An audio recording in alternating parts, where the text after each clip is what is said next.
Hello, everyone. This is Ifama Odolami, immigration attorney from the Odolami Law Firm in New Jersey. We serve clients in all 50 states, and today I want to talk about abuse.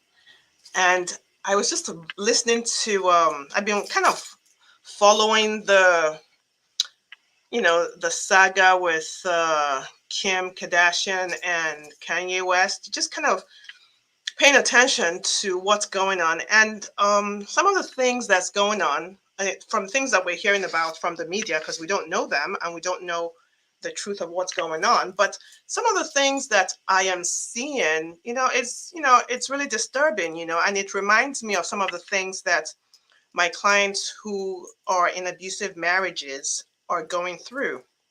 You know, based on what we're seeing on the news, you're hearing that the relationship broke up. Um, Kanye bought a house right next to her, next to Kim, and kind of think about that for a second. To have your ex living opposite you, they can see everything you're doing. And we know that Kim is dating somebody. I don't remember his name, Pete or something, Peter, I don't know. Anyway, and so imagine having your ex spouse, his house is next door, not by choice, because you didn't have a choice as to whether or not he will move in there. He moved in there. Now he's able to see you. He's able to watch you. Basically, he knows everything that's going on.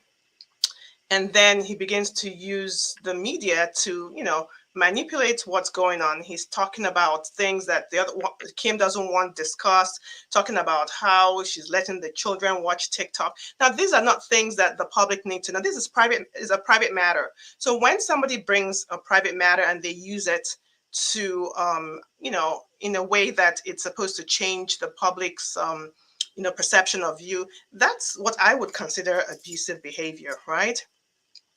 And then we heard, he bought on Valentine's Day. This, if the news media is to be believed, that he bought a truckload of roses, and you may think, roses. Well, that's nice, but really, it's not. It's really scary to have somebody who you're not in a good relationship with, who is watching you from a vantage point that you wish they didn't have. Sending roses, there's something about it that gives an uncomfortable feeling. And this behavior could be considered abusive. Now, I don't know what Kim and Kanye's position is, what's going on with them. I'm just thinking out aloud about certain behavior, right? That could be manipulative, could be control, and we all know that manipulation and control could be a form of psychological abuse, right? So when you think of somebody like Kim, who is rich, she can get, she's in the public eye, she has money, she can get security, and you can tell that it's still a very uncomfortable situation. And when you think about it, wouldn't you feel unsafe somewhat? So now when you think about immigrants, right, they don't have that power. They're here in this country without papers. And anything that happens to them, they are afraid to call the police because they think they're going to be deported. They are afraid to tell people, they're afraid to make their abuser upset because they feel that the abuser has all this power that they could use against them, right? And so that was the basis of VAWA. That was the reason VAWA was, that was why the legislation came down in 1994. That not for immigrants, but generally, it was to address abuse against women. However, you have to remember that VAWA does not only apply to women. Men can take advantage of the provision, the relief of VAWA. So can women, parents, children. Okay. But I just want you guys to think about this for a second and think about what an immigrant goes through when they're married to a US citizen or green card holder, and they face certain behaviors that they cannot, they can't share because they feel that it puts them in a bad situation. They might get deported. So Now, I'm not going to talk about Kim and Kanye's story anymore, but it's really concerning that, even as powerful and as rich as she is, she's, there's not a lot she can do to prevent him from doing some of the things he's doing. So let's go to an immigrant who comes into this country. A lot of my clients say that, they come here maybe on a visitor's visa, maybe even on a conditional green card, whatever. They come here on a visa, maybe a spouse says, the person they're dating says, I really love you. I don't go back. You can stay here. We can have a home together, have children. We can do all these great things together. And the person stays. And after 6 months, you're out of status. That puts you in a bad situation in the first place. So once you get to that situation, right, the power now, you feel like the power has left you. The person, the US citizen spouse, or, let me talk in the context of marriage for a second, can, if you leave the country, you may not be able to come back for, 3 years or 10 years, depending on how long you've been out of status. So there's a bar, right? If you go to the police based on certain behaviors, maybe a stalking, control, you're afraid that they're going to they're going to call ICE on you. So you keep quiet and you just, try to stay under the radar so that nobody, that your spouse doesn't get upset. And this same spouse might say something like, well, I'm the one helping you get your papers. You owe me. I don't have to work. If we get money and I take it, there should be no, there should be no, you should not be annoyed about that, because if not for me, you wouldn't have the work authorization to be able to work. If not for me, you will be deported. In fact, if I don't show up for the interview, you're not going to get your green card. Those are threats that a lot of my clients get all the time. And they always wonder, oh my God, what happened? Because this person, when I met them, was such a wonderful person. And now, look at what's going on. That's very, very, very typical of abusive behavior. And that's the reason VAWA, the legislation, allows you, as somebody who is in a relationship such as that, to file on your own without the assistance of your abuser. Now, abusers can also be children who are US citizens abusing their parents. For instance, a child who's a certain age knows that their parents is undocumented, has no papers, and they tell the parent, well, if you don't do this for me, if you don't let me do this, if you don't get this for me, I'm going to call ICE on you. I'm going to call the authorities on you and you'll be deported. And the parent basically feels that they can't do anything but do what that child wants. Or you have a child who has mental health issues and is treating the parents badly and refuses to get treatment, or is maybe a child who's on drugs and is taking financial advantage of the parents, knowing that they can't say anything to them, right? Those are some of the abuse structures that we see. Now, let me look at the people who have joined me. And hi, Diane White, how are you? Good afternoon. Hi, Sam, how are you? Thank you so much. You say keep the good work on. Thank you, Sam. Now, I have so Tanya says, if someone's husband was doing something similar, will social media posts be proof of the abuse? Yes. If somebody's husband was doing something similar, if you're filing a VAWA case and you have a spouse who is putting your business out on social media, trying to turn the tides against you, trying to tell people certain things about you, whether true or untrue, right? That is abuse. And that could be the kind of proof you want to submit to for your VAWA filing. So let's talk about the different types of abuse, because I've had clients call me saying that, oh, somebody told them that they couldn't file for VAWA because there was no physical abuse. And I think I've said this a lot. You do not need physical abuse to be able to prove that you were abused, okay? Abuse can be psychological, like we've talked about, right? It could be somebody who's lying and distorting the reality of your life to family and friends. It could be somebody who is keeping a tab on your every move. Control, wanting to know where you are, wanting to check through your phones, insisting on telling you who to speak to. Maybe you're speaking to your family member in your language and they don't like it, and they will insist that you don't talk to them or keep you away from your family and friends, right? Or it could be somebody who keeps threatening to call the police and file false reports. Men get this a lot, right? You have a woman who says, I dare you to, if you do this, I'm going to tell the police that you hit me, and they're going to believe me because I'm a US citizen and also because I'm a woman. So that's a threat that they could levy. And sometimes they actually go through with it. So that's a form of abuse.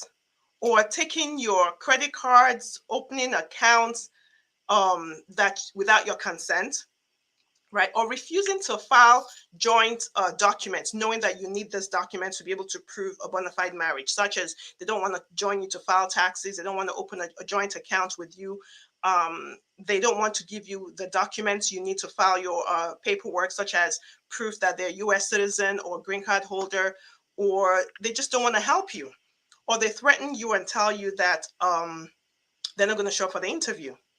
And this is what I tell people: if you have a spouse who is threatening not to show up for the interview, you should talk to an attorney before that interview. You should talk to an attorney because you may qualify for VAWA, and then you don't need that spouse to show up for the interview. Because a lot of times when they show up for the interview, they may be there to just destroy the case purposefully. So it's important that if you're going through any form of abuse, psychological abuse, verbal abuse, financial abuse, emotional abuse, physical abuse, financial abuse, don't talk to an attorney who does VAWA and find out if you can file your petition through VAWA. Okay? Your spouse does not have, or your parent or your child does not have as much power as you think they do. That's the truth. And especially with this administration that's prioritizing people who have criminal backgrounds, they're not looking to deport you because you have overstayed. So if you feel that you're in danger, right? First of all, if you feel you're in danger, you need to call the police. There are shelters out there for, especially for women. I don't think that there are shelters for men, unfortunately, but there are shelters out there for women who are being subjected to abuse. You need to know that there are things that you can do. You have the power to petition for yourself. And once you get that, once you petition for yourself, once you take that step to do this for yourself, and then you get your work permit, you begin to have a sense of control, a sense of power, which allows you, to get away from the abusive situation. All right. So I'll answer the questions once I'm done. Okay, Diane, let me finish this and then I'll answer the questions so that I don't lose my train of thought. So verbal abuse, that could be, calling somebody names, fat shaming them, that could be, threatening them with text messages, which if you have those are really good for proving your VAWA case. It could be threatening them on social media, threatening them by text messages, threatening them through people, whatever, that could be verbal abuse. Embarrassing you through social media, like Kanye is doing, that's verbal abuse, right? And there could be financial abuse, which is what a lot of men actually go through, where the spouse is insisting that if you don't buy this, I'm not going to do this. I'm not going to work anymore because I'm helping you get your papers. You should work and you should pay the bills because I'm helping you. You owe me something. Or you work and they, this happens to women, you work and they take your check from you because they feel that you owe them, right? There could also be somebody who is forcing you to go and work even when you don't have papers, insisting that you go work to support the family. Or the person who doesn't want to file for you so that you don't get work permits because they think that if you get a work permit, you are going to probably leave them because they think that, you might have other choices. Or the person who doesn't allow you to go to school to to get more education because they think that once you get this education, you're going to look for somebody else, right? That's all power and control, which is the basis of VAWA petition. So if this is you or somebody share this video with them because there is help, but you can't access that help unless you know that there is help, okay? So there could be sexual abuse, somebody who is forcing you to do certain sexual behavior that you don't want to, or forcing you to have sex because they say they're your spouse and you owe it to them, or putting you at risk of STDs by their behavior. Maybe they're sleeping around, or they're what else? Demanding sex, or basically taking away the power of family planning from you, and you feeling that there's nothing you can do because you're pretty much basically don't want this person to be upset because they have the power to either follow through with your petition or not, right? There could also be emotional abuse, somebody who keeps putting you down, making you feel unvalued. All of this maybe in itself may not be enough, but taken together, you could present that in a compelling declaration or affidavit, right? So those are things that we do in my office. We're able to, we do a declaration interview with you that sometimes lasts up to 2 hours, maybe even more. And we're able to ask all the questions so that you can prepare a compelling declaration to explain what you're going through, right? Because it's always a little more complex when it's not a physical abuse, because you have to explain what you're going through. And everybody has a story, right? So you have to tell your story in a way that your voice can be heard, right? Well, physical abuse could also be, abandoning you without money, locking you up, knowing that you can't leave, or putting you in situations where you're at risk, some like leaving you on a highway all, by yourself, right? Knowing that you can't get home, knowing that you can't, those are conduct that could be abusive. So if this is you or somebody, you want to make sure that you're talking to an attorney that does VAWA. My law firm does a lot of VAWA cases. Call us. We can assist you. 973-993-1900. And let me take a look at some of the questions. So Diane White says, hi, after your case is approved with the NVC, what next? And you have F4. Right. Well, I don't know what you mean by F4, but I can tell you what happens when when the case is approved with NVC. Well, when NVC approves your case, they send the case to the consulate in the country where the intending immigrant is, so that they can schedule an interview. But the process between when NVC approves your documents and the time when you get the interview, the time lag there depends on the country. Some countries do it faster, some it takes a few months, even up to 6 months before you get an interview. So it depends. Okay, I hope that answers your question, Diane. All right. So let's see. So basically, today I wanted to reach out to somebody who's going through abuse. I know when I watched because of the nature of the work I do, when I listened to the news media stories about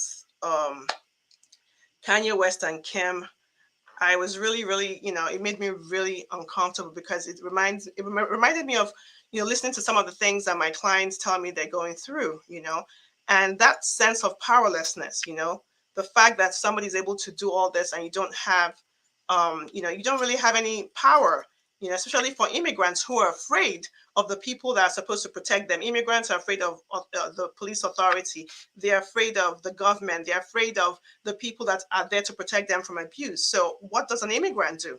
Well, now you know what you can do, right? If you're married to a U.S. citizen or green card holder, you can file for VAWA. If you already got a conditional green card, you can get a waiver of the joint filing requirement by showing physical abuse or extreme, emotional cruelty. Extreme cruelty is what it's called. So Stone Sterling says, how long does it take to get a green card through VAWA? Hi, Stone. That's a really great question. So the VAWA application process is actually different from the green card process. So through VAWA, the VAWA process takes about 24 months, 2 years, right? But during that process, if you file an adjustment of status at the same time, you will get a work permit, you'll get a travel permit, which you can use while you're waiting for your VAWA case to be approved, right? So when your VAWA case is approved, at that time, you will be called for an adjustment of status interview. The adjustment of status interview is really the green card interview. That's where you get your green card, because you can get a VAWA approved but not qualify to get a green card. Because sometimes people have things that make them inadmissible to get a a green card. For instance, if you've come into the country multiple times without through the border, that makes you inadmissible for a green card. If you are, unless you can prove that the reason you came in multiple times was due to the abuse, right? If you have a criminal background or criminal record, that could make you inadmissible. There are waivers for some of this stuff. So once you get your VAWA process completed, then you go for the I-485 interview, and that's where you get your green card. There's some people who get their VAWA approved and don't qualify to get a green card. So what they really get is a work permit that allows them to work, but it's not a green card, right? So I hope that answers your question, Stone, right? So does anybody else have any questions? I'm going to sign off now, but if you know somebody who is going through abuse, right? Abuse takes different forms, and I found out that sometimes abuse victims don't even realize that they've been abused. So if you're in a relationship, either with a spouse or you have a parent or a child who's treating you badly, it doesn't have to be just physical abuse. The law says it can be extreme cruelty. Talk to a lawyer and have them, screen your case and see if you qualify. Because if you qualify to file VAWA, you don't need to worry about your abuser. You don't need to stay with them. But you don't need to leave them either. It's up to you, And another thing you need to know is you can file VAWA even if you've been divorced from your spouse, but you have to file within 2 years. If the abusive spouse dies, you can also file VAWA, but you have to file within 2 years. If you're a stepchild, you can also file VAWA. So there are many avenues to file VAWA if you're a victim of abuse. So like I said, my law firm, we do a lot of VAWA cases, and we love to help people who are in the situation of powerlessness. We want to give them back their power.